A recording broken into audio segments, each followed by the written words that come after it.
morning, good fellas, and we're back with another episode. If you haven't got a clue, Tony's got the answer for you. I have Tony, and I have questions. Are you ready? I'm ready. First question of the day. When choosing a sink, what should I consider? Size.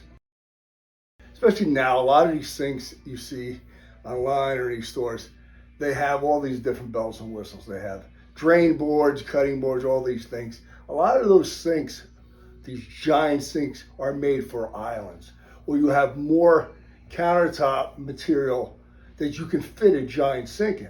A regular countertop width for us is 2 inches off the face frame, which means on a 24-inch cabinet, it's about 26 inches.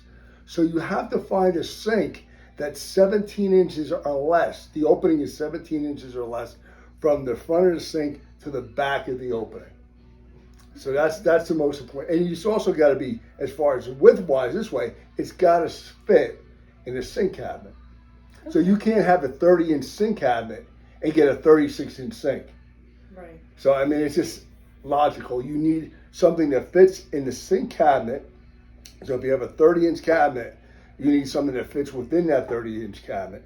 And the most important thing for us after that is the opening has to be 17 inches or less, because we need 4 inches in the front and 4 to 4.5 in the back for the faucet. So 4 inches in the front, 4.5 in the back means you're no more than 17 inches on the opening. What about the sinks that are resin-based versus stainless steel? It's the same. I mean, there's different types of sink based on, if you want a colored sink, then yeah, you would have to go with a resin-based sink, a porcelain sink or a cast iron sink. But we sell more than anything stainless steel. Stainless kind of goes with everything. A lot of the popular appliances today are stainless, so stainless steel is the most popular. But the same applies. 17 inches or less front to back. I always like to tell people, if you use your sink a lot and you do your dishes like primarily in your sink and it's full of dishes all the time, stainless steel is usually better. Yeah, especially a lot of the stainless steel sinks comes with the grid on the bottom, and it keeps the bottom from getting all scratched up from pots and pans and stuff like that. So. Second question of the day. Okay. Why is it important to have full slabs? Why is it important to have full slabs? You mean for customers to come and look at full slabs? Yes.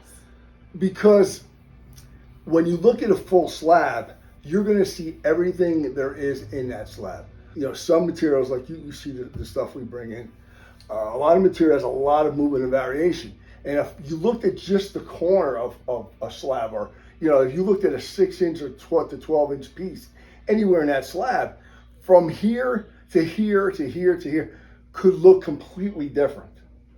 So if I showed you a piece this big, and the slab was 12 feet long by 6.5 feet high, from that piece that's the size of the sign here, you wouldn't know what the material looked like. I mean, it could have a big lightning bolt type vein in it, but you'd never know. Yeah. The other reason is, even if a material is super consistent, even a solid black, the showroom sample that somebody has, if somebody doesn't have full slab and they only have a showroom sample, or they come to your house with a sample, that's the other big thing. We're going to come to your house and we're going to show you the samples and your lighting in your home, so you know exactly what it's going to look like. It's nonsense. That sample, unless that sample is cut from the slabs they're using now, and natural stone is not going to match. Mm-hmm. It's not going to match. The reason why we have full slabs is people can come and they see their actual slab. So it's going to be, what they're getting is exactly what they're choosing. So like I said, even on a consistent stone, the sample may not match what's presently being fabricated. It could be lighter, darker, grayer, greener, blacker, golder. Natural stone changes every time it comes in. Yep. So it's important to see the slabs that you're getting. Any tips on why or what you should bring in when you come to view slabs? Any type of cabinetry, flooring, paint slab, right. Yeah. Swatches. Back the more you have, the easier it becomes. Yep. Because the key is to tie everything together. So if you have all that material and you bring it in, you can put it right against the slab, I mean, That's easy. That's as easy as it gets. Yeah, and the best way to color match, because Absolutely. you'll know 100% whether or not your stone is matching the Yeah. colors you have coordinated. And if it looks good here in our slab warehouse, I mean, how much nicer is it going to look when it's all cut and polished and everything like that in the person's kitchen? Oh yeah, it's hard Yeah. to picture Oh, yeah. what it's gonna look like, but once it's in, it's always incredible. It always looks great. That's it. All right. That's all there That is was easy. today. It was an easy day. Thank you guys for tuning into this week's episode. We will be back next week with another episode, and we hope you guys have a wonderful rest of your week. See you later.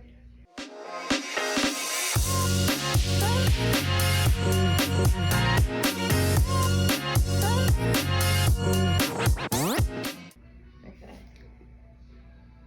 You can do this in our sleep.